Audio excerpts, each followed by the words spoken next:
I remember that night like it was yesterday. I was standing right here, in this very room. Tears streaming down my face, my hands shaking as I looked at Max.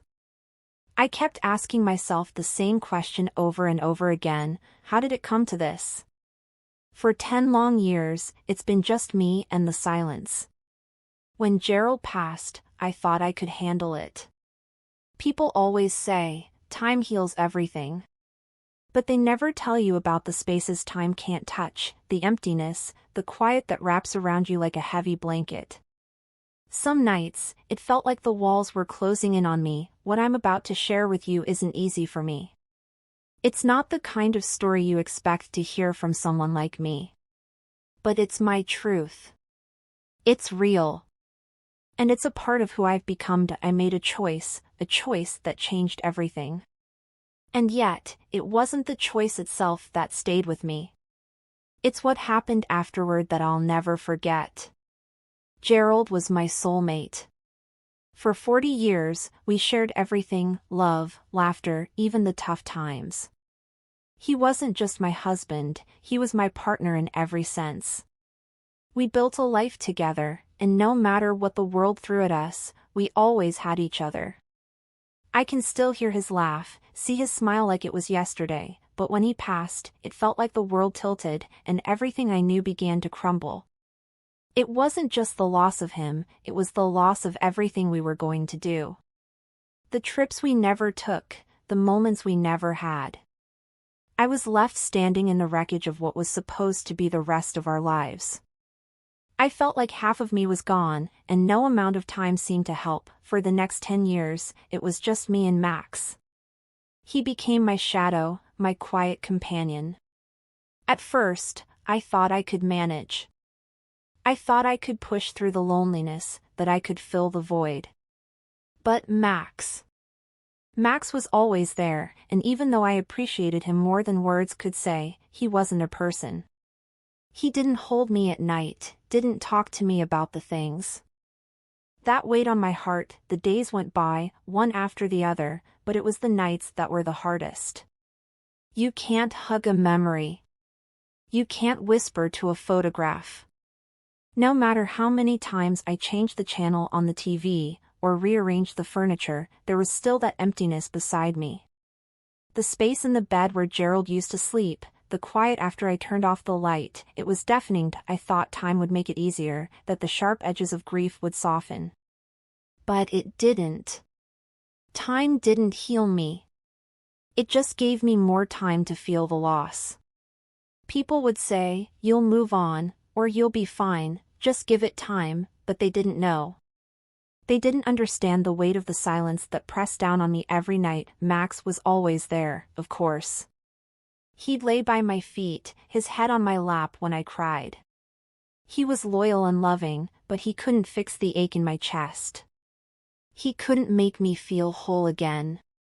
I was grateful for him, but there was still a hollow feeling inside that nothing seemed to fill. Max, as wonderful as he was, couldn't replace the warmth of another person beside me. And I began to wonder, would I ever feel that warmth again? Loneliness does strange things to you. I didn't notice at first how far I'd gone. How the quiet had crept in so deeply that it made me do things I never thought I would. For the longest time, it was just me and Max. After Gerald passed, I had nothing but silence around me. I couldn't get used to the emptiness, and the nights were the hardest. There's only so much TV and distractions can do when your heart feels hollow. And I was hollow. Max was my comfort. My constant. Every day, he'd be there, tail wagging, eyes full of affection, always by my side. And at first, I didn't think anything of it. He was a dog, right? He was just there to keep me company. But then it started to change. It started with me feeling his closeness, and I didn't pull away. I wasn't even sure why I didn't. Maybe it was the loneliness, the craving for any form of touch, something to fill the space where Gerald used to be. At first, it was just him lying next to me in bed, his warmth against my side. But soon, it wasn't enough. One night, Max was laying next to me, like always, and I started to pet him.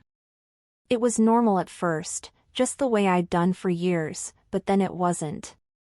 My fingers lingered too long, brushed against him in ways I knew I shouldn't. But I didn't stop. In that moment, I told myself it was just a mistake. Just a slip, nothing more. But I couldn't shake the feeling, the need that seemed to arise inside me. I kept telling myself it was innocent, that I wasn't doing anything wrong. He was my only companion, my only comfort. But then it escalated. Slowly, I let the boundary slip further. I started touching him in places I knew I shouldn't. And every time, a part of me screamed in horror. But another part, the part that had been alone for so long, that craved affection, quieted that voice. The first time I crossed that line, I was horrified. I pulled away from him, my heart racing, a sick feeling growing in the pit of my stomach. I couldn't believe what I had done, but when I looked at him, my dog, my only companion, he didn't seem to care. He didn't reject me. And that made the guilt worse, but it also made it harder to stop. I promised myself I wouldn't do it again. But loneliness has a way of breaking promises. It's insidious. The next time it happened, I knew it was wrong. I knew what I was doing. But still, I couldn't stop. Each time, it felt like a step further into something I didn't understand. I kept telling myself it wasn't a big deal, that no one had to know. But every time I touched him, I felt the weight of the shame grow heavier. I would tell myself I was just lonely, just in need of comfort, of touch. I tried to ignore the guilt, the shame. But it didn't work. The more I crossed that line, the worse it felt. And yet, I couldn't find a way out. The guilt wasn't enough to make me stop. The need for connection, for warmth, was too strong. But as each moment passed, I realized that I wasn't just feeding my loneliness anymore. I was feeding something much darker. Something I didn't know how to escape from. One night, I looked at Max, and I broke down. It wasn't like before, when I could push my feelings aside or tell myself it wasn't that bad. This time, I was shaking, my body betraying me with sobs that seemed to come from somewhere deep inside, somewhere I didn't even know existed anymore. Max was lying there next to me, as always, his eyes watching me with that silent understanding he always had. But this time, I couldn't escape the truth. I said it out loud, like a confession. This isn't you. This isn't who you want to be. I don't know if I was talking to Max or myself, but the words hit me like a slap in the face. I could hear Gerald's voice in my head, clear as day, reminding me of the woman I used to be. The strong, loving woman who had built a life full of memories, the woman who had loved with everything she had. Gerald had been gone for so long, but I could still feel the echoes of his love in every corner of this house. I remembered the woman I had been, someone who knew right from wrong, who was proud of the life she had built. That woman would never have let herself slip into this. That woman wouldn't have let herself get lost in something so dark and destructive, but here I was, in a place I never imagined I'd be, and I knew I couldn't keep living like this. I couldn't keep denying the reality of what I'd done. I had to make a change, not just for me but for the memory of everything Gerald and I had shared. I had to find my way back to the woman I used to be, the woman I could respect. The next morning, something in me had shifted. I woke up determined. I was going to rebuild myself, one small step at a time. The guilt still hung heavy around my neck, but I knew the first thing I needed to do was stop hiding from it. I couldn't stay trapped in this self-made prison. So, I picked up the phone and called one of my old friends. I hadn't spoken to her in years, but I knew it was time. I needed to reconnect with the world, with people who cared about me, and not just the dog who had been my only companion for so long that I didn't know if it would work, if it would even be enough, but I knew I had to try. I also did something I hadn't done in years. I picked up my paintbrush. It was something Gerald used to encourage me to do, a hobby I had put aside after he passed. I hadn't painted in so long, not since the days when life felt full. But I needed that release, something to express all the emotions I was holding inside. It felt strange at first, like I was trying to remember how to move again, how to live again. Little by little, I began replacing those dark, hollow moments with something meaningful. The dark moments didn't disappear overnight, but I could feel myself slowly shifting. I knew I wasn't going to fix everything in a day, but for the first time in a long time, I could see a way forward. A way out. And that, in itself, gave me a glimmer of hope I hadn't had in years. I started small. At first, it felt like I was just going through the motions, trying to distract myself, but something shifted along the way. I started volunteering at a local animal shelter. Funny, isn't it? Helping other dogs, giving them the care and love they deserved, helped me heal in ways I never imagined. It was like a mirror reflecting back all the love I had to give but had forgotten how to share. Each dog that came in, each one that left with a new family, reminded me that there was still kindness in the world, that there was still goodness in me. It didn't fix everything, but it was a start. It was a way to reconnect with life in a way I had lost. Then, I joined a gardening club. At first, it was just another distraction, another way to fill the hours. But as I got my hands in the soil, as I watched flowers bloom and plants grow, something inside me began to bloom, too. I found joy in nurturing something beyond myself, in watching it thrive. It wasn't instant. But with every seed I planted, it felt like I was planting seeds of healing in my own heart, and you know what? Slowly, the emptiness began to fade. It wasn't a magical transformation, it was gradual. One day I woke up and realized I hadn't thought about the past in a long time. I hadn't felt that overwhelming loneliness that had driven me to those dark places. It didn't mean I was perfect or that everything was fixed. But it was progress. I even started hosting Sunday dinners for my neighbors. At first, they were small, awkward gatherings, people I barely knew, but I knew I needed connection. I needed to surround myself with warmth, with human presence, with life. And as the months went by, the dinners grew. More people came, and for the first time in a long while, I felt like I was part of something.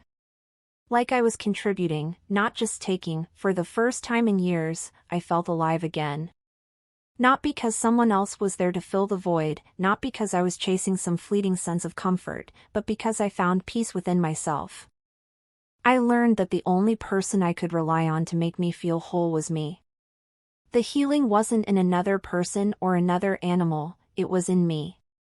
It was about accepting the past, forgiving myself, and building something new. I couldn't undo what I'd done, but I could choose to move forward. And in moving forward, I found a new purpose, a new reason to smile each day. It wasn't easy, and I wasn't perfect, but I was learning to live again. And that, in itself, was everything. If you've ever felt like the walls were closing in, like no one understands what you're going through, I want you to know this: it's never too late to turn your life around.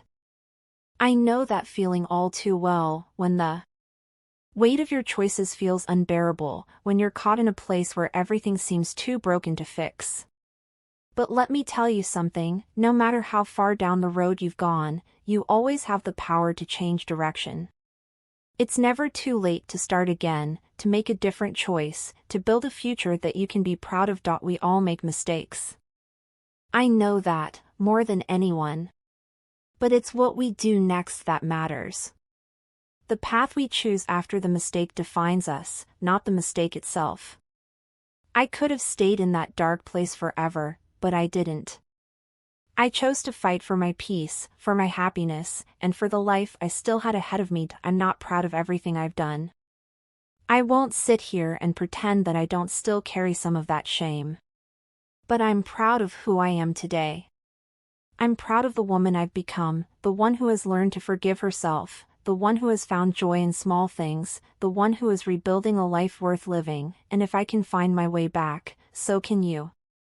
Whatever you've been through, however lost you may feel, you can always begin again. It's never too late to take control of your story. So, don't give up. Don't let the darkness swallow you whole. There's always light at the end of the tunnel, and you can find it. Just keep moving forward. Thank you for letting me share my story with you. It wasn't easy to open up, but if my journey can help even one person feel less alone, then every moment of it was worth it. We all go through tough times, and sometimes it's hard to see the way out. But sharing these stories, being vulnerable, it reminds us that we're not the only ones fighting our battles. Life is messy, isn't it? It's unpredictable, full of twists and turns, highs and lows. But it's also full of second chances, of moments where we can start fresh and rebuild. I hope my story serves as a reminder that no matter how far we fall, we always have the power to rise again. If you'd like to hear more stories of resilience, love, and redemption, and maybe find a little inspiration for your own journey, don't forget to like and to subscribe. I'll be sharing more soon, and I'd love for you to join me. There's so much more to come, and I'm grateful to have you here. You're not alone in this.